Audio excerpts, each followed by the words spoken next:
میرے دوستوں بزرگوں، ایک شاہ صاحب قبلہ سائیں صاحب ہمارے مہربان ہیں، ان کے والد گرامی حضرت سائیں فاروق صاحب رحمۃ اللہ علیہ، وہ بھی کرم فرمایا کرتے تھے۔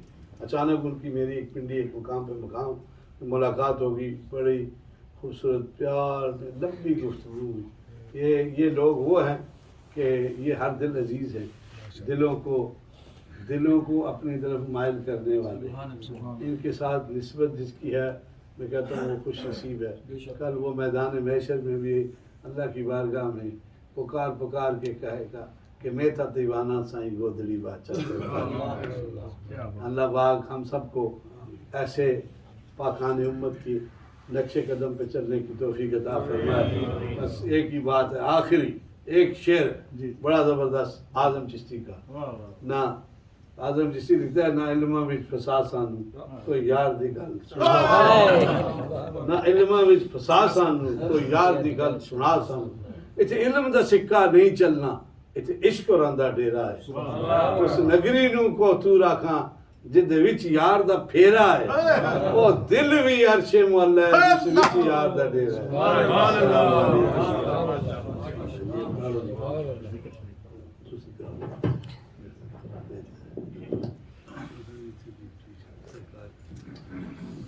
بہت ہی خوبصورت انداز میں حضرت خواجہ پیر اورنگزیب بادشاہ صاحب دامت برکاتہم العالیہ سجادہ نشین مولا شریف ہے، مختصر انداز کے اندر یہ کہتے ہیں کہ دریا کو کوزے میں بند کر دینا، عشق و محبت کی آپ کو خوبصورت سوغات پلا رہے تھے۔ اب انشاءاللہ تھوڑا سا ذکر ہوگا، پھر سائیں صاحب دعا کریں گے۔ ذکر سے پہلے میں چاہوں گا کہ ہمارے بہت پیارے شناخواں ہیں، مہمان ہیں، ان کی ایک خوبصورت نعت سنتے ہیں تاکہ مجلس میں اور تھوڑی سی اجازت ادھر آ جائیں۔